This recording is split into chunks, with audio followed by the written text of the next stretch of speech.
All right, so this week in class, we want to talk about graphics, tables, and how you're going to use them inside posters. So let's just start with a review of what we've done so far. You've gotten some practice now writing a method section for a publication. And so the key takeaways that you got from that is that method sections are written in past tense and in third person. So you want to make sure that you're not using I or we, but you use terms like the test tube was spun at 3,000 RPMs for 10 minutes rather than I spun it. And you want to only contain the minimum required that's necessary to repeat the experiment. So they're pretty brief and just to the point. You do want to mention key safety concerns, also in past tense and in third person. All right, so let's move on to graphics. These are the things that you're going to include in the results sections of papers, or you'll use them on poster presentations or during oral presentations where you're making slides. So we're going to get practice. This week you'll have a second project that's going to start this week, and this will be a poster presentation project. So this is one of the other big assignments for the term. So when should you use graphics? You should use graphics if it improves the effectiveness of the data presentation, if it increases the reader comprehension of your story, and if it communicates the information more succinctly. So typically, if you have slides and you just have bulleted text, kind of like I do here, it's not really as grabbing for your attention as a graphic may be. And so you want to use graphics when it can tell your story better than just text or a table. So when shouldn't you use them? You shouldn't use graphics if the data are better presented in a table, or if you have difficulty finding a place to cite or discuss the figure in your text, right? So if you're writing a paper, you're not going to include any figures or graphics if you don't discuss them somewhere in your text, right? You don't just want them hanging out on the side and you haven't talked about them and their importance. So if you have graphics, they should be important for the story that you're telling about the science that you've done. You also don't want to use graphics if the graphics are poor, confusing, or misleading, right? So if your data is not very strong, you're not going to use graphics to present that data. In fact, you probably won't use that data at all. You want to have very strong data that is going to be clear and concise and easy for your audience to understand. So what are graphics and what different types of graphics might you see? You might see single figures or charts. So these would include things like line or bar graphs. Sometimes you might see three-dimensional graphs like the one that's shown here, or surface plots. You may see multi-figure panels, right? So here's one down here that has a part A and a part B. You might see schemes and illustrations.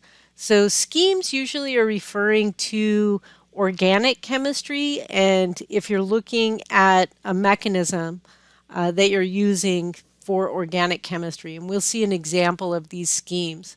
Illustrations would be more like this figure here, part A, you have an illustration that's drawing a signaling pathway. You might have photographs that you might use or other optical images like this one that's created from NMR data. And you might also include videos sometimes as well.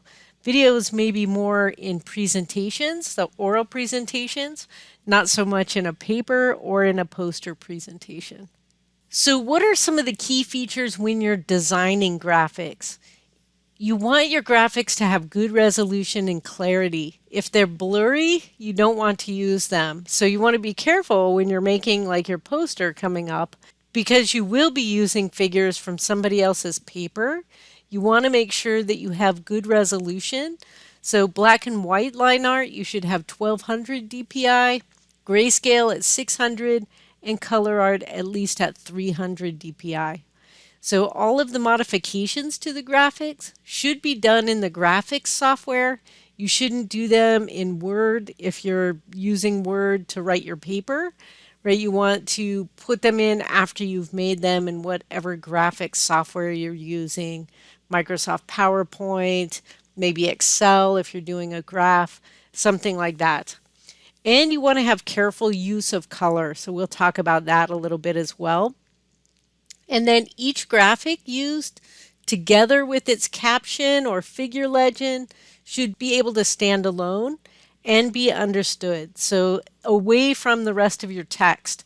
So that figure legend that goes underneath it or your caption, right, that should be very descriptive of how the experiment was done and what the data is like saying inside that graphic. So you want the relevant experimental conditions, concentrations, the conditions the experiment was run in, any units that would help you understand it, and then any definitions of any abbreviations or symbols that are used in that graphic. So for color schemes, oftentimes you want to use complementary colors, and you want to use colors that are readily distinguished from each other. You don't want them to be too close together on a graphic, especially if it's like a line graph or something like that, where you have two lines that you're looking at. You want to be able to see the lines, so there has to be pretty bright colors.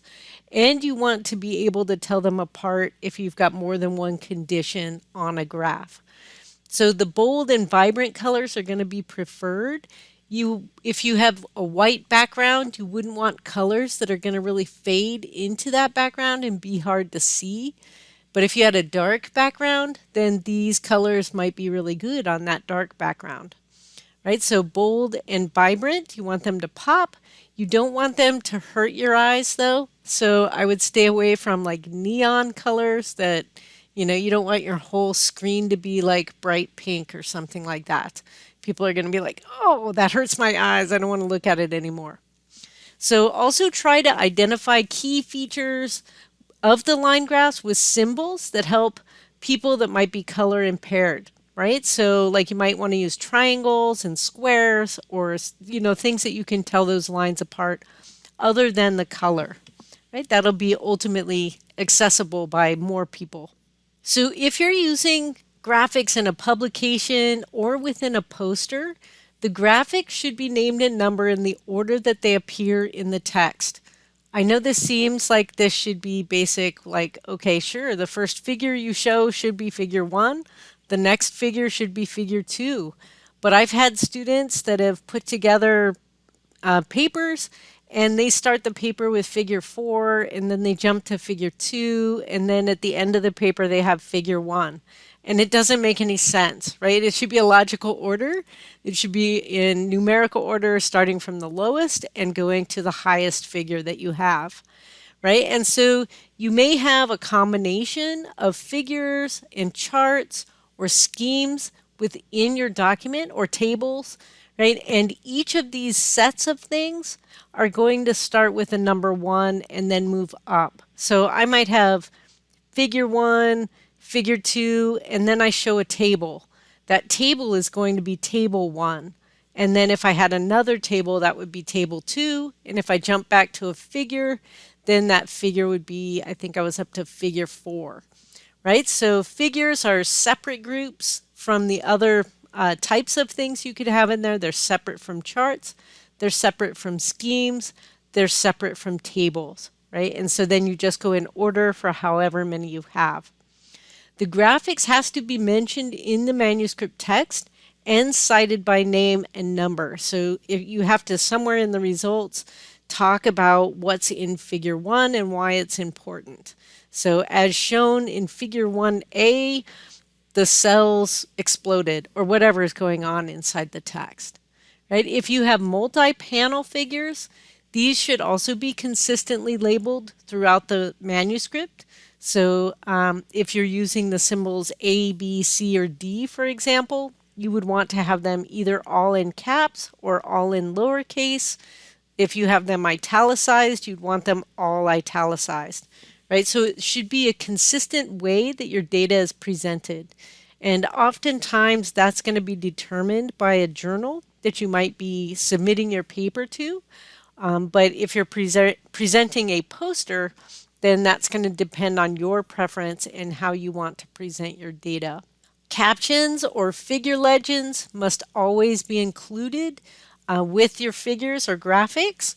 And figure legends are not like a legend in a map. It's not just like, oh, the figure legend is a line with a circle equals this, right? It actually is a very descriptive little paragraph that describes your figure or your graphic.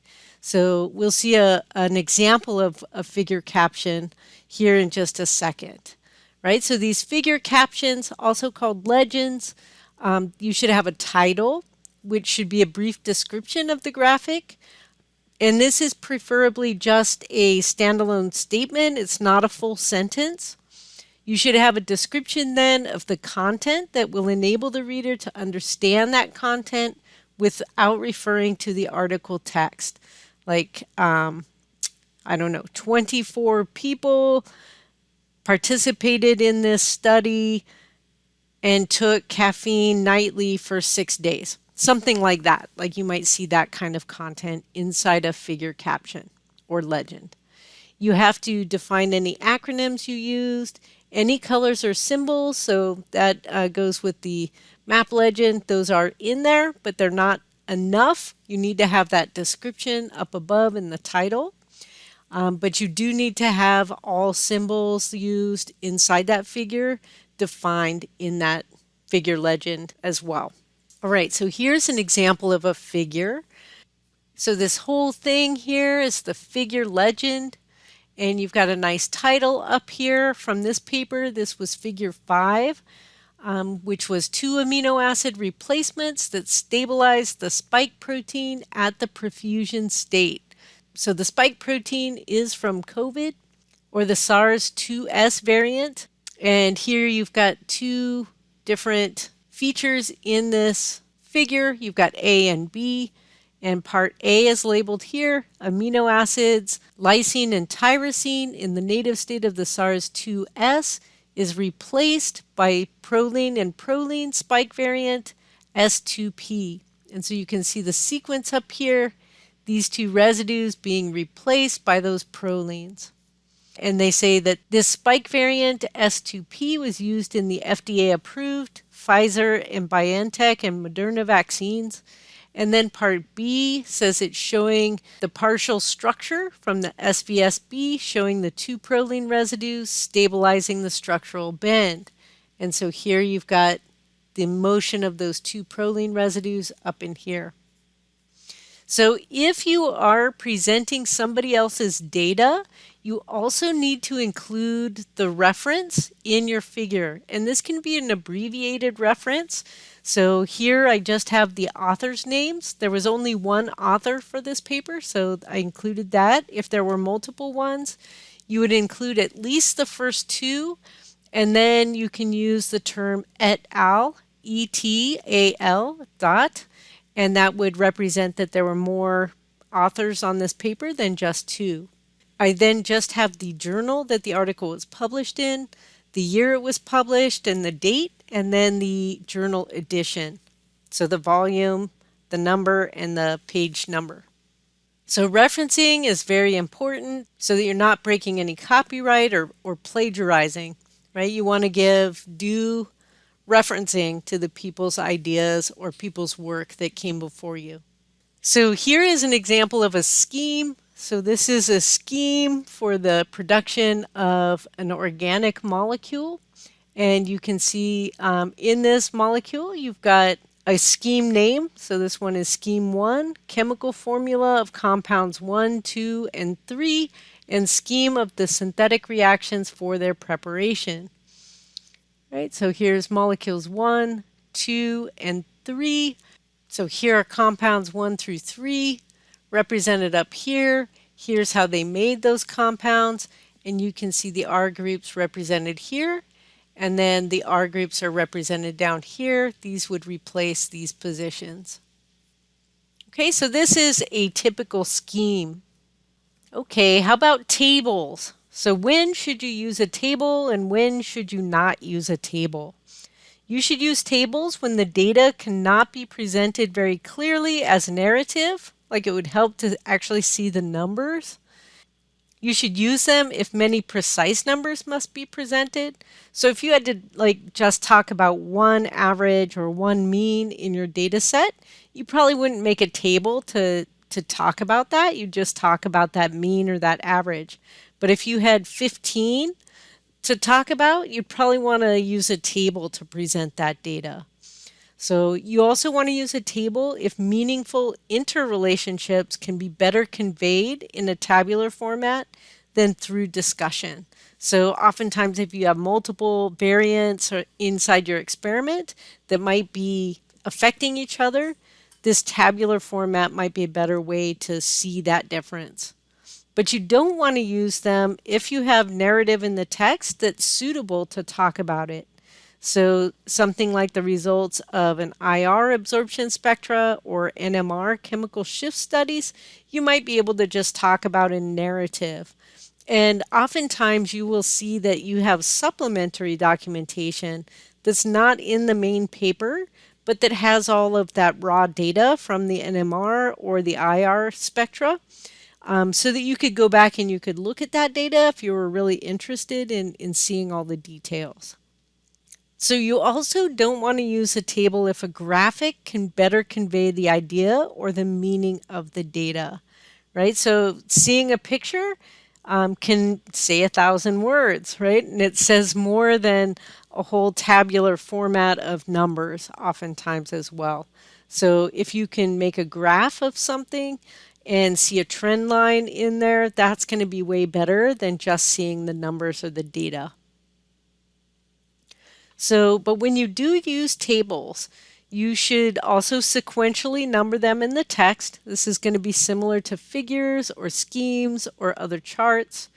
You can use similar abbreviations and symbols and nomenclatures. And so when you have your table, you want to use similar abbreviations, symbols, and nomenclature in all the tables. So if you have 3 tables in the documents and they all have minutes or meters or whatever abbreviation, you want to make sure they all have the same abbreviations that are used throughout those tables.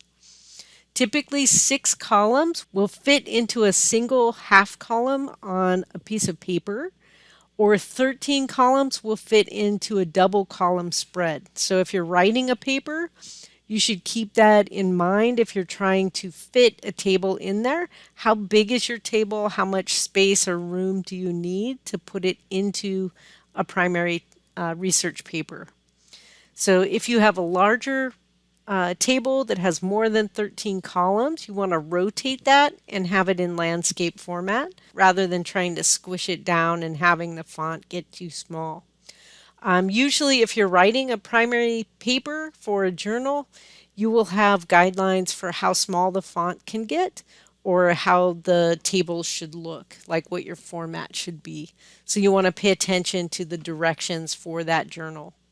So what exactly are the parts of the table, right? So tables look a little bit different than the figure. The figure legends are below the figures, but typically the title for the tables are above the tables. So typically you'll have a title up here.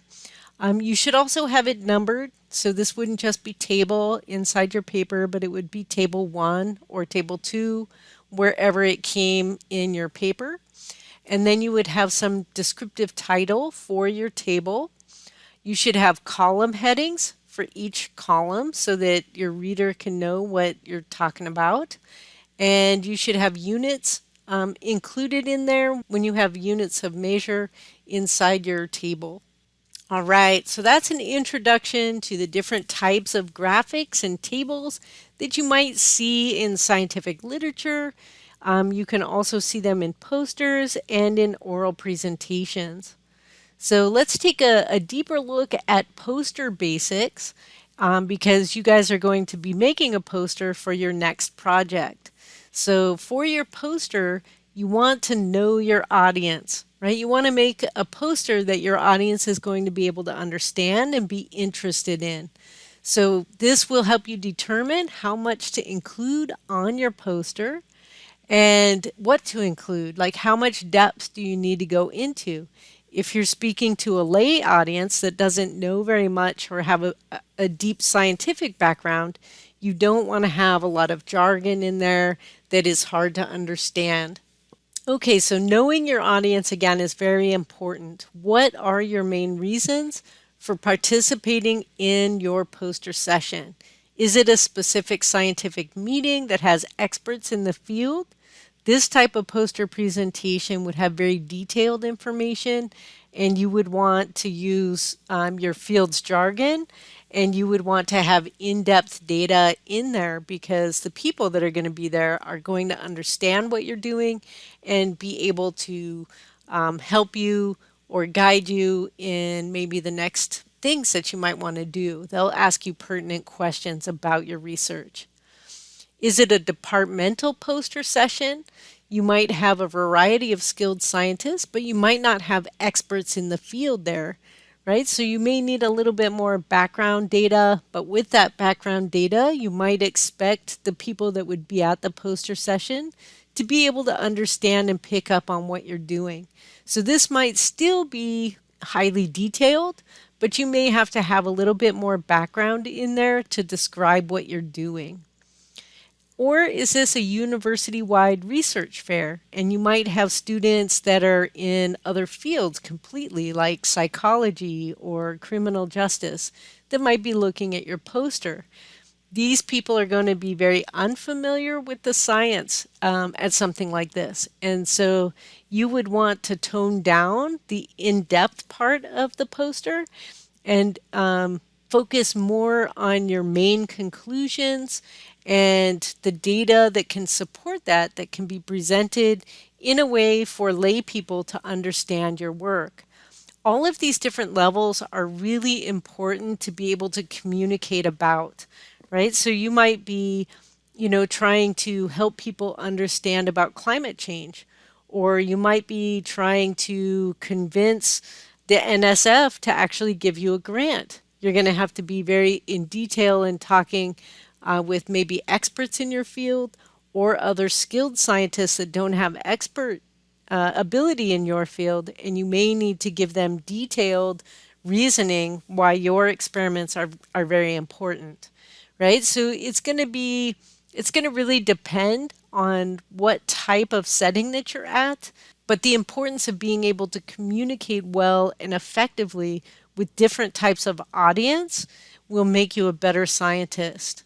So how much are you going to include in your poster? This is going to be partially determined by your audience, right? Gauging what they know and what they can follow without you being there to help interpret the poster. So your poster, right, if you're at a meeting or something, is going to be up in this room, and people are going to be able to go there by themselves and look at your poster when you're not there. So it should be able to stand alone, right? It should have enough information on it that somebody could go and read it and understand what you're talking about.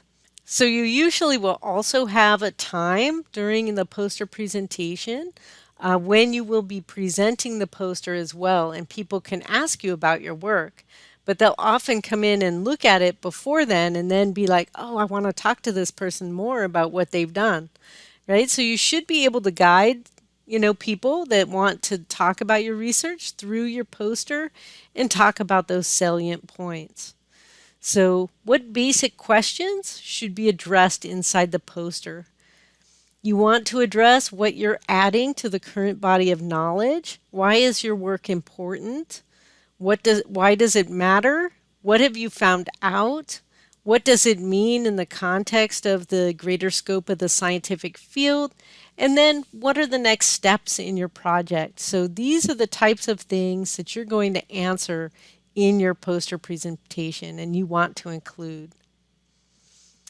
So the organization for presenting this data, this is a nice poster about posters, right? So oftentimes the poster will be longer than it is tall, and you want it to go from left to right, right? So if you have people coming up to visit your poster, You want them to be able to read this section and then they move over and they can read this section and they move over and they can read this section.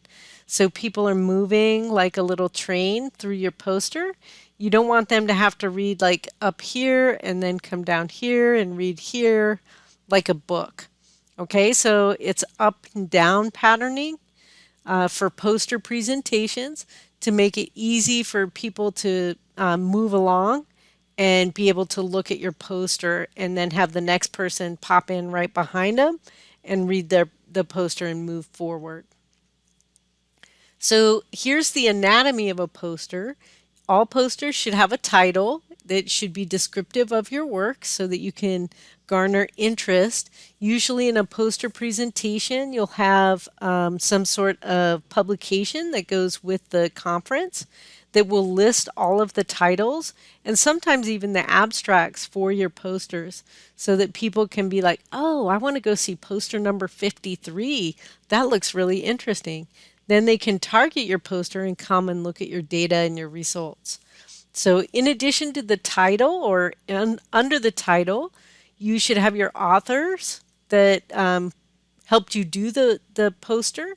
That can be the presenter and then anybody that was involved in gathering the research data or helping with the methods or helping in the writing of the project. Right, so they should all be listed here. You should have their affiliations also listed. And so if they were all from like Western Oregon University, that would be the affiliation. Or if you were collaborating with people at different universities, you would list them as well. So that's all included in the title area. You might have your logo for your university here. You might also include your own picture or the picture of the people that were working on the project, or maybe even a picture of whatever you're working on. So I work on cyanobacteria oftentimes, so I might include a picture of the cyanobacteria that I'm working on. So you should also have introduction. So this should be brief. You can see in this poster that's up here, I know the words are very small and the font's very small on this, but you can see that the text is bulleted, right? You don't typically have very big long sentences. You want to try to bullet your main points. So in the introduction, you want to be sure to include why does it matter, what's already known, and what you're trying to accomplish. And so you want to be brief, but you want to hit these key points. And then you're going to have another brief methods section. So what steps did you take to study your question or problem? Explain the type of chemistry you're doing. Focus on the bigger picture. You may be just giving a brief overview. I used HPLC chromatography to separate samples and then analyze them by mass spectrometry.